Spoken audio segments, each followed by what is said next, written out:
매일 성경과 함께하는 아름빛 교회 말씀 묵상 아름빛 바이블 킷 시간입니다. 2023년 5월 4일 목요일, 오늘 함께 묵상할 본문은 민수기 22장 21절에서 35절까지의 말씀입니다. 오늘 본문에서 함께 주목하고자 하는 말씀은 민수기 22장 21절과 22절 그리고 28절과 31절입니다. 발람이 아침에 일어나서 자기 나귀의 안장을 지우고 모압 고관들과 함께 가니 그가 감으로 말미암아 하나님이 진노하심으로 여호와의 사자가 그를 막으려고 길에 서니라. 발람은 자기 나귀를 탔고 그의 두 종은 그와 함께 있더니 여호와께서 나귀 입을 여시니 발람에게 이르되 내가 당신에게 무엇을 하였기에 나를 이같이 3번을 때리느냐. 그때 여호와께서 발람의 눈을 밝히심에 여호와의 사자가 손에 칼을 빼들고 길에 선 것을 그가 보고 머리를 숙이고 엎드리니. 오늘 말씀은 아주 흥미롭고 독특한 내용을 담고 있습니다. 이스라엘을 저주해달라는 모압 왕 발락의 요청에 따라 이동하고 있는 이방 선지자 발람과 그 나귀의 이야기입니다. 그러기 전에 앞서 어제 본문을 통하여 이미 한 차례 하나님께서 이방 선지자 발람을 막으셨다가 이후에 모압으로 가도록 허락하신 것을 기억할 수 있습니다. 그렇게 이방 선지자 발람은 아침 일찍 일어나서 모압의 고관들을 따라갑니다. 그런데 길을 떠난 지 얼마 되지 않았을 때 하나님께서는 진노하시며 그를 죽이려고 여호와의 사자를 보내십니다. 이상하다고 느껴지지 않으시던가요? 분명히 하나님께서 허락하신 이동이었는데 난데없이 진노하시는 이 장면을 보면서 말이죠. 여기서 우리는 오늘 말씀의 첫 번째 기억해야 할 포인트를 발견할 수 있습니다. 그것은 바로 마음을 보시는 하나님입니다. 모압 왕에게로 가도록 허락하셨던 하나님은 이방 선지자 발람의 마음 깊은 곳의 동기를 보셨습니다.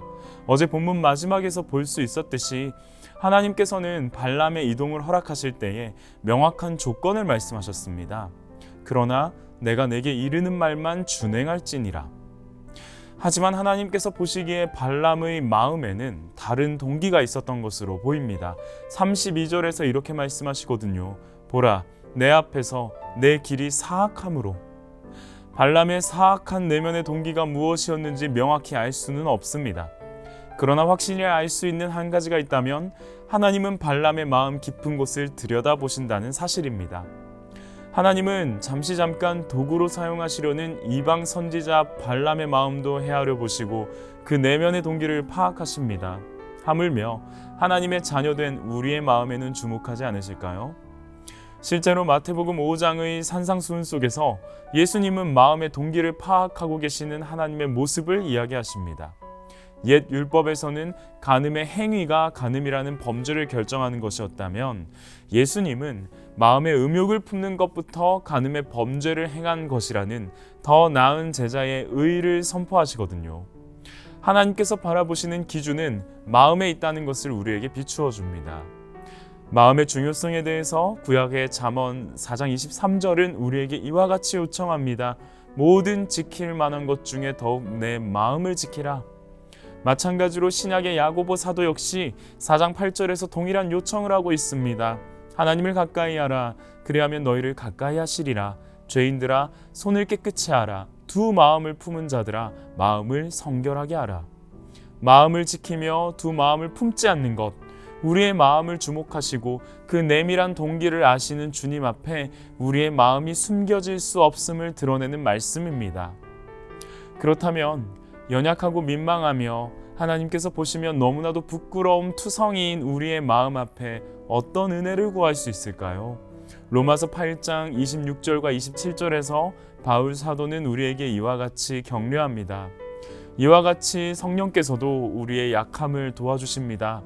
우리는 어떻게 기도해야 할지도 알지 못하지만 성령께서 친히 이루다 말할 수 없는 탄식으로 우리를 대신하여 간구하여 주십니다.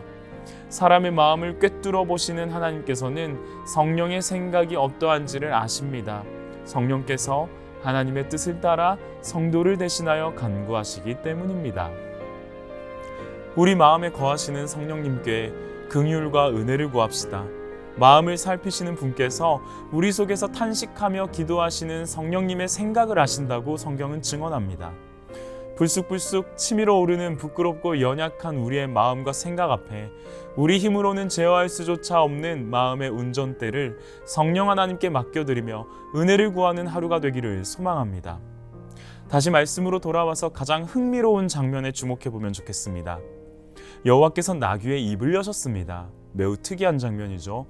성경에서 동물이 입을 열어 말을 하는 장면은 창세기 3장에서 뱀의 경우를 제외하면 이곳이 유일합니다.